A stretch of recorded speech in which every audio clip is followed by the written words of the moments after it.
Live from Studio 3B in Rockefeller Center, you're watching Sports Final on NBC for New York. Here's your host, John Chandler. Hot stove, try scorching in the wake of baseball's winter meetings last week. The Yankees finally got Juan Soto. Shohei Otani got paid like no athlete in history. And now teams will line up to pay for the best starter on the market, Yoshinobu Yamamoto. The Mets have already made their pitch. Yankees are next in line. And we're pleased to have Chris Kirshner covering the Yankees for The Athletic here in studio with us. Chris, you were in Nashville last week. You kind of waited around for a bit, and then all of a sudden things got going. And finally this weekend, the deal we've been waiting for a couple of years now, really. Shohei Otani gets paid. And I figured it was going to be the Dodgers, but $700 million. What's your reaction to that when you see it? I thought it was wild because no one was really talking about that contract getting to $700 million. We heard 500, 550. Yeah. Maybe if teams got a little wild, 600, but $700 million, that was totally unexpected. But like you mentioned, I thought the Dodgers would win out in the end. You know, he's been playing in California with the Angels for these past few years. Dodgers are a team that's, competitive every single year and in the playoffs, which is something that Otani hasn't experienced with the Angels yet. Right. He clearly wanted that. He's clearly a creature of comfort. And, dare I say he's worth every penny? And certainly if a team can afford him outside of the Mets or the Yankees, who he really didn't consider, it's going to be the Dodgers. Yeah, absolutely. For Otani, you're getting a player who is an international superstar. You talk about the most famous people in the world, Taylor Swift, Michael Jordan, LeBron James. Otani's up there just with the international market that he brings. So any team that signed him, and obviously it was the Dodgers, they're getting so much publicity and marketability for someone like Otani. And they're not done. Reportedly, they are interested in Yamamoto, and so is, it seems like, every other big market team here. The Yankees and the Mets are both turning their attention as well. Yankees are up on Monday. Where does this stand right now with the Yankees and their interest? Well, the Yankees look at Yamamoto as their number one target as far as starting pitching goes. We're talking about a guy who's 25 years old. He's already won 3 Cy Young equivalents in Nippon Professional Baseball over in Japan. You just don't have guys who are 25 years old getting onto the market, especially at such an advanced talent level like Yamamoto. So the Yankees will make their pitch beginning tomorrow out in Los Angeles, where Yamamoto is stationed with his representatives. And, for the Yankees, they're looking at it as a need. They got Juan Soto a few days ago. Obviously improves the offense, but they also need to improve their pitching. Outside of Garrett Cole, their rotation was kind of weak. So Yamamoto is someone that they desperately need to add, and I think they do have a good chance of landing him. And Brian Cashman has been out there to Japan watching him. The Mets have been out there as well. Steve Cohen is going to be aggressive, and it feels like if Steve Cohen is going to use his deep pocketbook here at some point, it's going to be for a player like Yamamoto. How much of a competition do you see between the Mets and the Yankees for this pitcher? I think it's a really, really strong competition.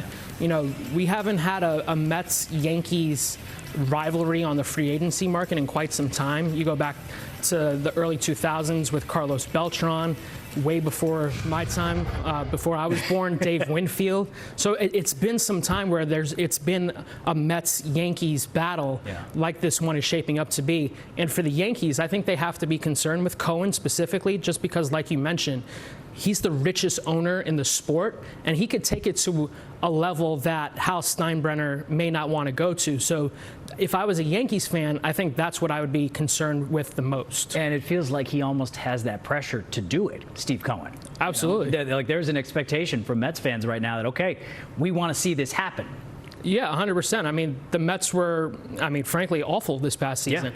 Yeah. The Yankees, not as bad, but they also need an upgrade. So both teams, when you look at it on paper, really need him.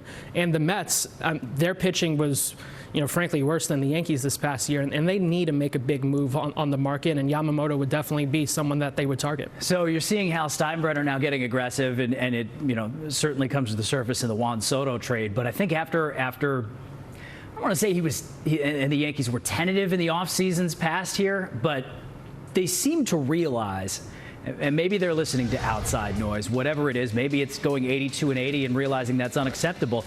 He's getting aggressive, and you get the sense they are going to be aggressive this offseason. Yeah. You surprised by that? No, I mean, not really, just because of the fact that when we spoke to Steinbrenner last month, he mentioned that going 82-80 was unacceptable. This was not something that is the Yankee standard. Yeah. And for the Yankees, the one way to fix their problems is Steinbrenner opening his checkbook and paying for superstars. You know, Soto is projected to make over $30 million this year. If they sign Yamamoto, we're talking about a contract that may go upwards of $300 million or around $300 million. So if they sign those two guys and get Yamamoto, we're talking about a payroll that's probably going to be over $300 million. It's not a payroll that the Yankees have had before. They've never crossed the $300 million threshold. But if they want to improve their roster like they do, you know, throwing money at their problems is a way to solve that. And I think the Yankees are realizing that this offseason. Okay, so they've got all of these arms in the farm system, and they're finally using them to their advantage. They get a player like Juan Soto, giving up, you know, you had to give up Michael King, you had to give up Drew Thorpe. Those guys are big prospects, and certainly you like their potential, but we're talking about Juan Soto, even for 1 year. It feels like the Yankees have won this trade just because they have him now in control for a season. Yeah, absolutely. I mean, he's going to be a free agent next offseason. He's represented by Scott Boras. Which is not going to be easy. It's not going to be easy. And it's going to be expensive. It's going to be very expensive. I imagine Boras was popping a bottle of champagne when he saw the Otani news, because it means that Soto is going to get a deal. Not $700 million. Not no. $700 million, but we're probably talking at least $500 million. He's 25 years old right now. And again, like I said with Yamamoto, guys that young don't usually hit free agency this early. And we're talking about Soto, who is on a Hall of Fame trajectory. He's been compared to the modern day Ted Williams. Ted Williams, one of the greatest players of all time. That's incredible, and, right? But look at his it's numbers. Warranted. Yeah, it's warranted. And for the Yankees, you add him with Aaron Judge, if Giancarlo Stanton can bounce back, if Anthony Rizzo comes back from his concussion, we're talking about a lineup that is one of the best lineups in the sport alongside the Dodgers. I mean, certainly you look at Yankee Stadium and the porch and Juan Soto, and you're 81 games at Yankee Stadium with him batting, but he's a guy that uses the entire field. How does he change the Yankees lineup just by being in there? It's huge. Last season, it got to a point where teams were pitching around Judge because they didn't really have anybody else in the lineup. Gleyber Torres was their second best player. Outside of Torres, there just weren't many good hitters on a day-to-day basis. Having Soto at the top of the lineup is huge. He's a lefty. It provides lineup balance, which is something that the Yankees just didn't have this past season. They had the second fewest plate appearances from a left-handed hitter, and you just talked about the short porch.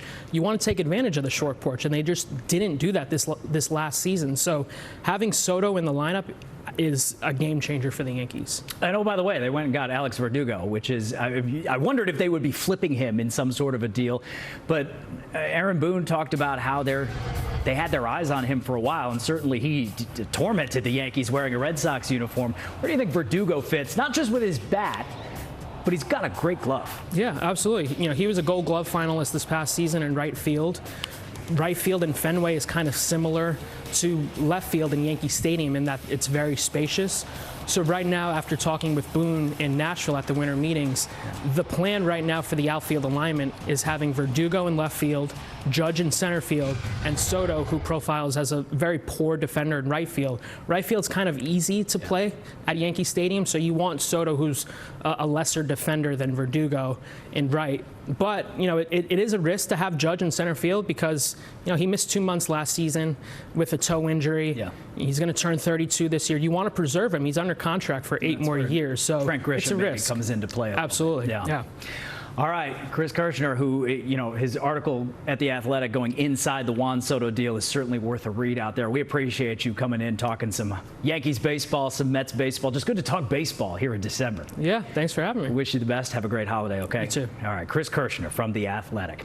As we go to break, it's time for the forward drive of the game. And today at Barclays Center, Abdou Timbala's dunk at the buzzer gave Fordham a stunning win over North Texas. Look at this. Rams snap a 2-game losing streak with that flush. The Drive of the Game is brought to you by your local Ford stores. For current offers, visit buyfordnow.com. Wow.